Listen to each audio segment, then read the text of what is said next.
Namaste.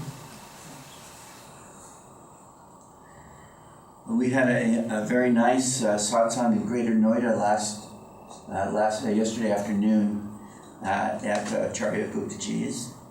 And on the way home, I was, Bandaraji and Tripti were there, and I said, well, what should we talk about at service today? And let's see, first was surrender, and then and Japa, and cosmic music. So the talk of the title of today's talk is Japa, surrender, and cosmic music. So let's see how this where this goes. And I think that oftentimes when we study things, it's helpful to get an overview and then to drill down into the specifics of areas that you might be exploring. And so actually I'm going to start with the cosmic side, and then I'll wander around and come back to it. I remember when I first came to Ananda, and I had been to a few spiritual discourses, but very few, and it was interesting to observe Kriyanandaji's speaking style. And he would very often begin with a universal view of the situation, and then he would bring it to the specific subject that was being covered that day. And this is an important thing to understand about the spiritual life is we don't seek opinion. You know, if you go online and you read any of the news articles, and then you look at the comments underneath, and it's extremely popular today. People love this because they get to participate, and they think that they're actually participating in something meaningful. But what they're really doing is just sort of spouting worthless stuff into the cosmos, because nobody really cares about what they're saying. Nobody's going to do anything as a result of what they say. All they're doing is when people do that, they want to express themselves. They want others to hear their opinions, and the thing is their opinions are generally not very valuable, because what do they base those opinions on? Kriyanandaji, when he was a young man, he said when he was trying to decide what to do with his life, he was naturally a good singer, and he was a writer. He studied playwriting, and but he came to this point where he realized that he could do those things, but he had nothing to say. So because he didn't know truth. He didn't know what was truly meaningful in life. So one of the examples, I can't do it, but Kriyanandaji would sing a song, this in Italian. And you know, Italian music and the Italian language is very flowing, and it's very attractive. So he would sing the song, oh, blah, blah, something or other. It was very beautiful. And then he'd share the meaning of the song, which was, oh, be quiet and let me die. You know, it's like beauty for the sake of beauty. In other words, create something very interesting, but with absolutely no meaning, with absolutely no connection to a higher truth. And when I observed the way that Swamiji shared the teachings, he shared truth. He didn't share the propaganda of our church. He shared truths that are true everywhere.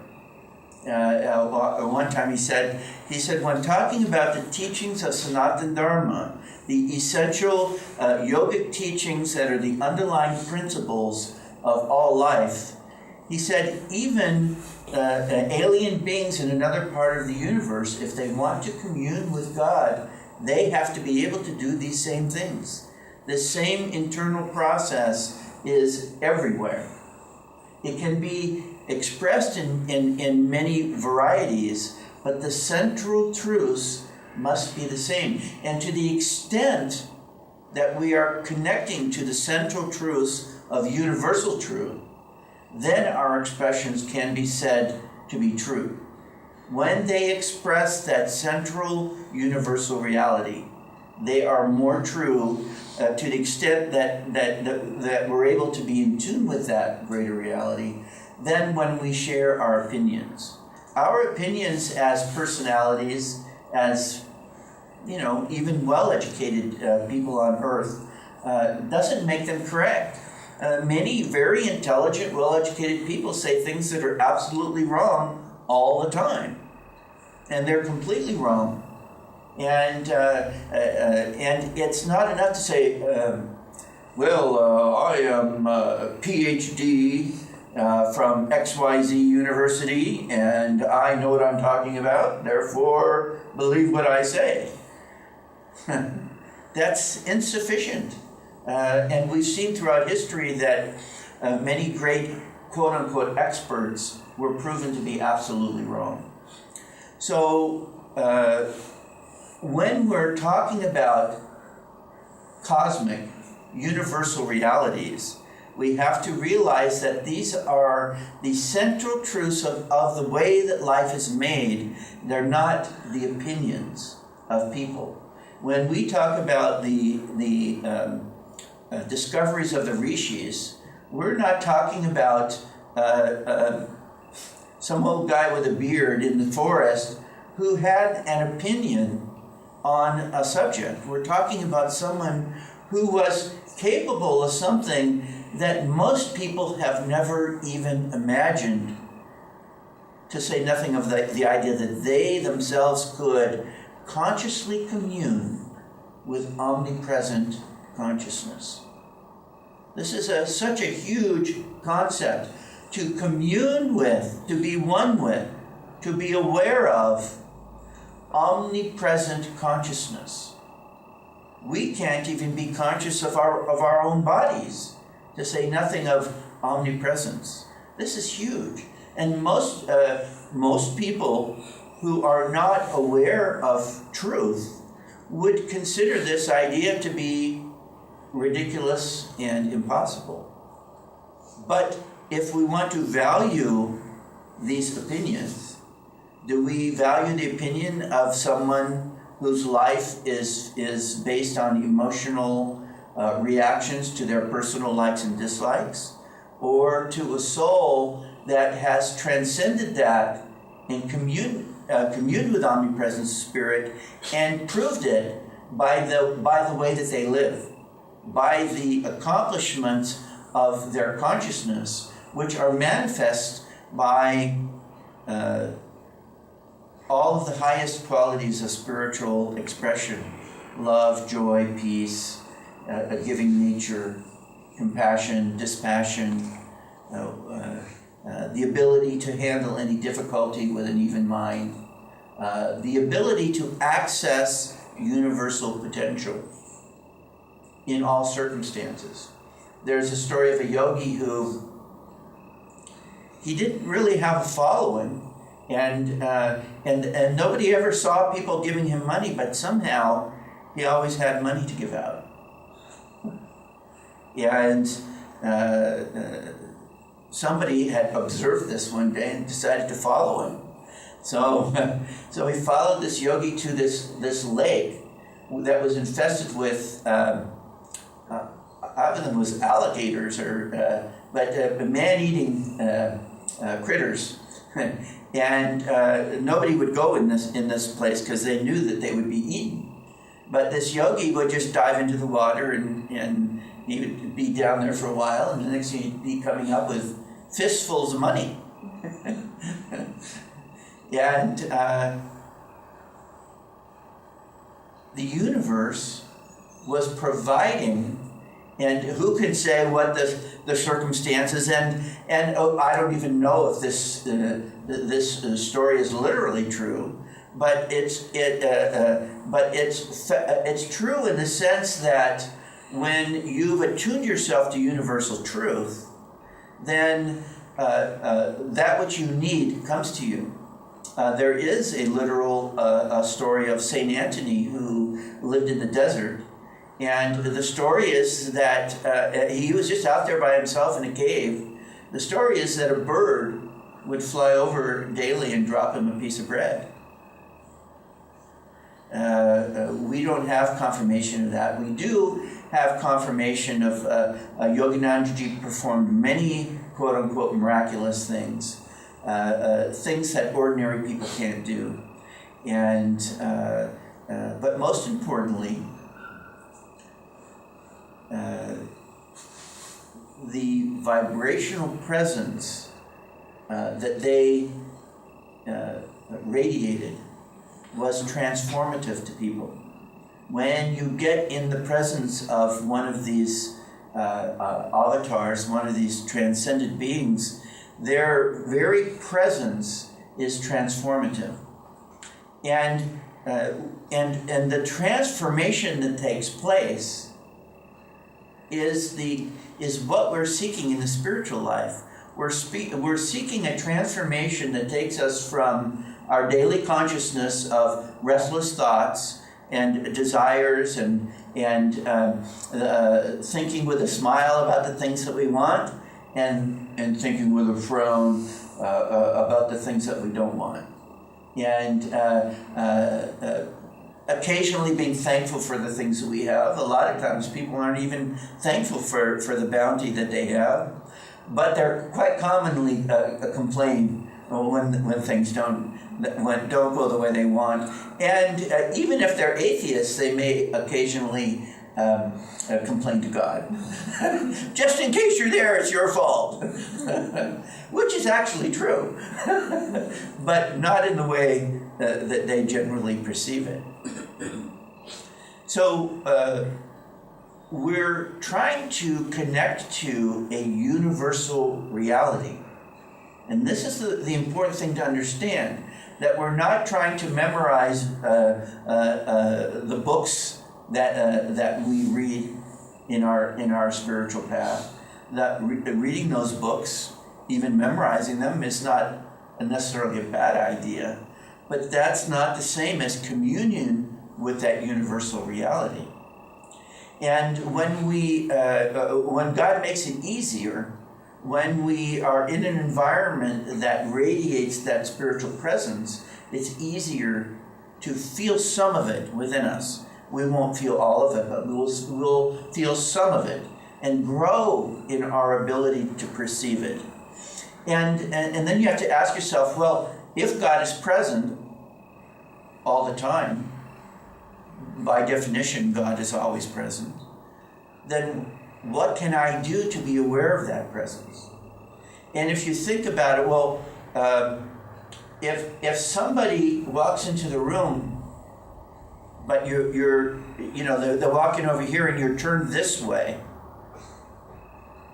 then they're in the room, but you don't see them. You don't perceive them. If you're talking with somebody, having a conversation over here, you can't hear or participate in a conversation over there.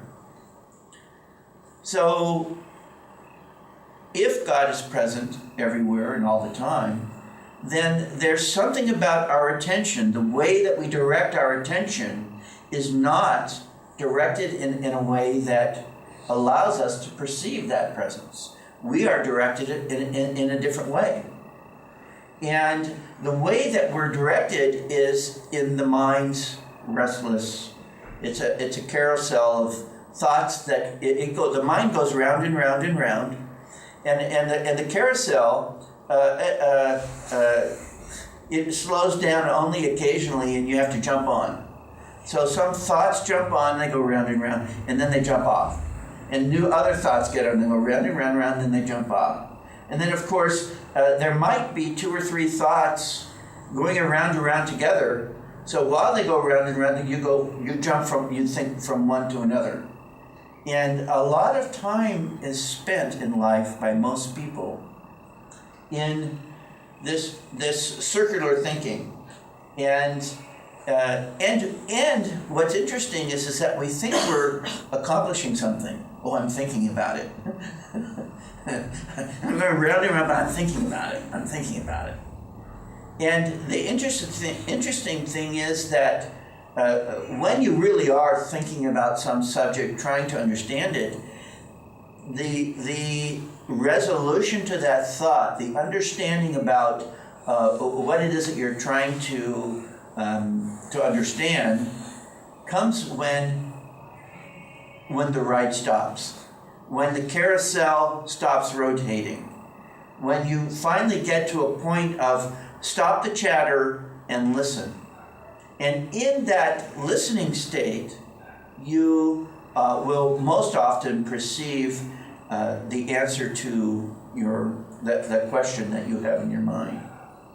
And this is a basic teaching of the yogic path, is that we have to still the mind. When we still the mind and then present a question or try to tune into a particular subject or aspect of life, then we focus clearly, we concentrate on the subject or the question, but then we, having asked a question, and if the universal presence is everywhere, then it hears it. You don't have to shout.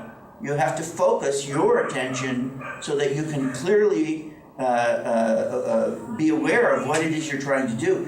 And then we have to learn how to listen. Now, this is the big challenge, because as soon as we sit to silence ourselves, the carousel, because we're very aware of the mind going round and round. And one of the keys, we learn this when we practice the Hang Sa technique, is to create a steady stream of focus in order to develop the concentration so that the other thoughts can't come in. And of course, we can't be meditating all the time in terms of official meditation, sitting in your chair, sitting in front of your altar and your meditation room. But we can be doing something internally as often as possible that will help us to develop this sense of not being controlled by the wandering thoughts, but being constantly connecting to this universal presence. And one of the techniques that yogis discovered was the practice of Japa. Japa is the practice of repeating God's name. Well, what is God's name? It says in the Bhagavad Gita that however you worship me, that's how I'll come to you. And so in that understanding, we realize that it's not the name that we use. It's the attention and the direction of our attention that makes the difference. We're connecting to universal presence.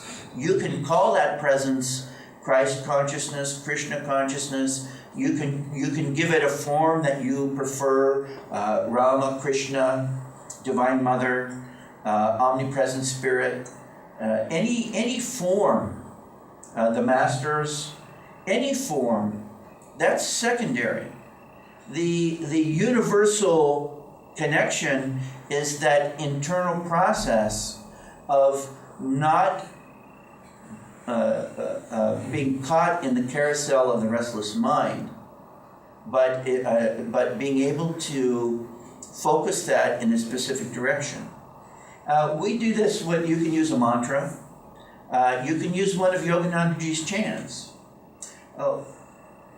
He said something very interesting. He said that he had spiritualized the chants that he wrote. And what he meant by that was that he had chanted them until he had a divine experience. He chanted them until he had a divine experience. There was a monk at Mount Washington, and he was the printer when Yoganandaji was still in the body. And he was printing the books, and he came up with this idea of chanting Om Guru continuously for 24 hours. I assume that he did go to sleep, but during all his waking hours, he focused on Om Guru, Om Guru, Om Guru, Om Guru. And he just kept his mind on that.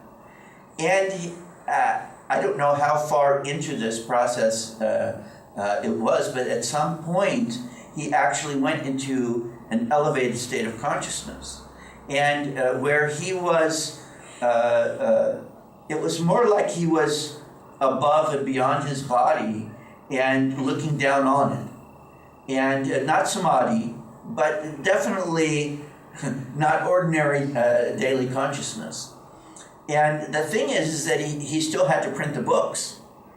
And so there was a certain point at which he prayed to Master to take it away. He was afraid he was going to injure himself.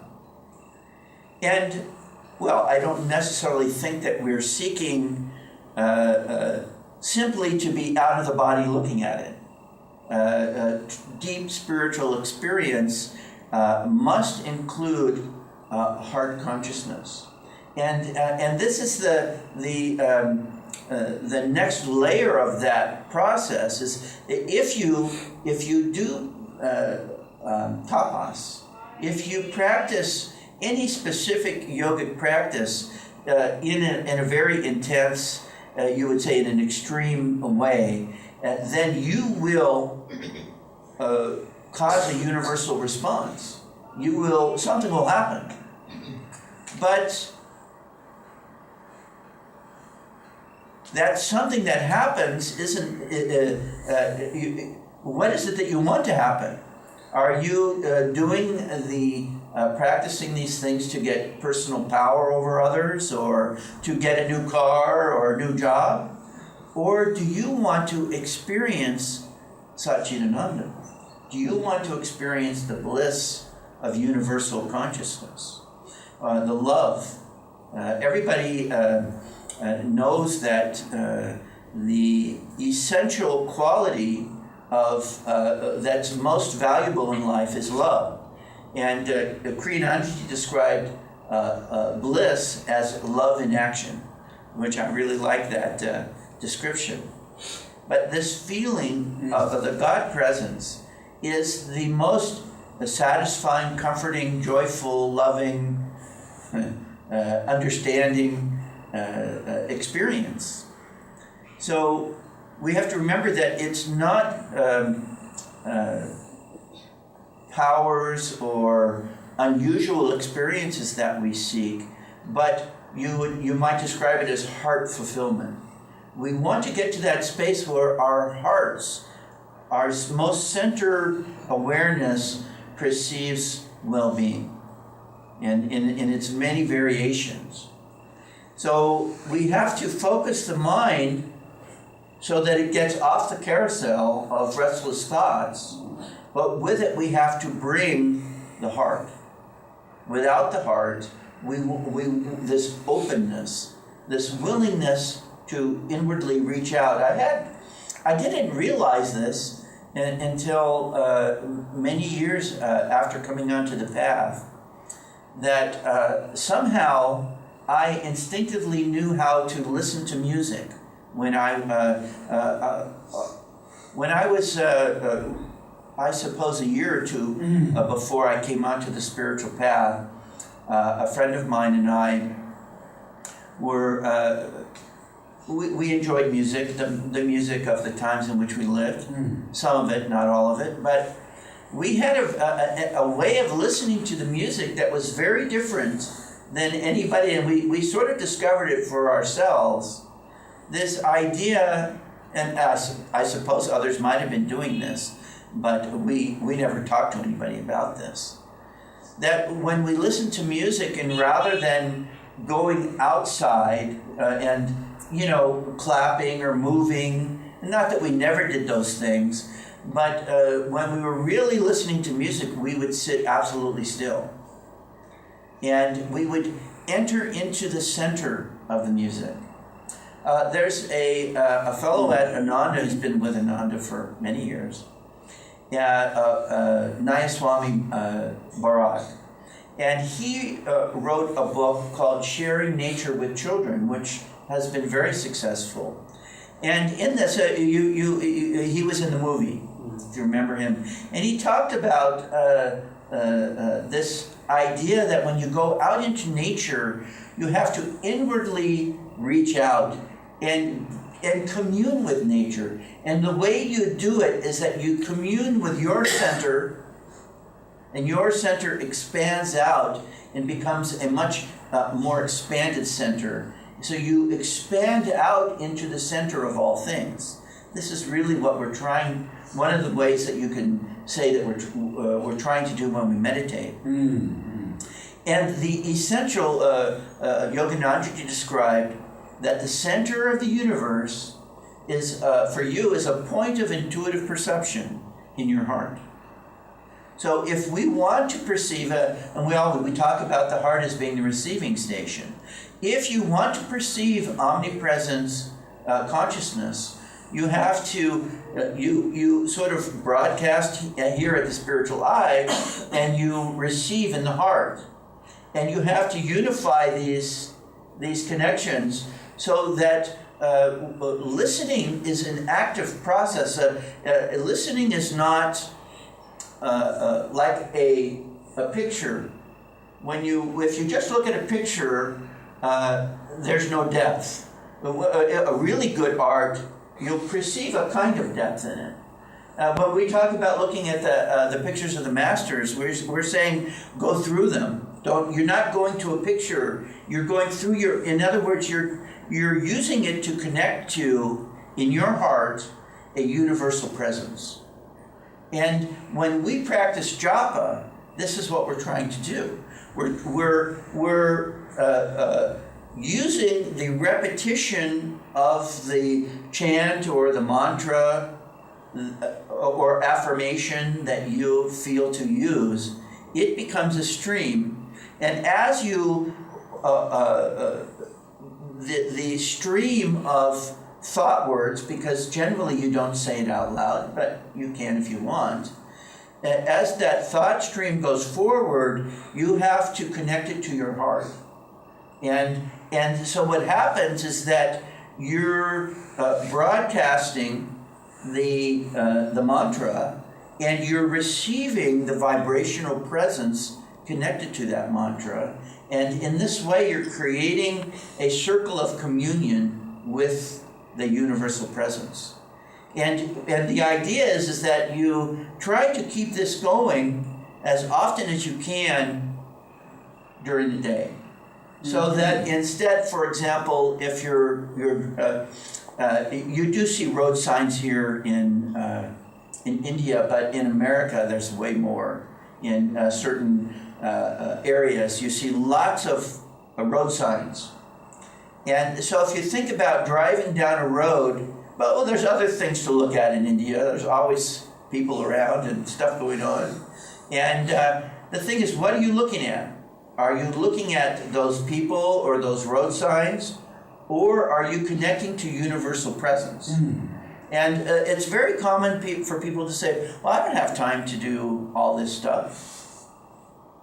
But that's not factually correct.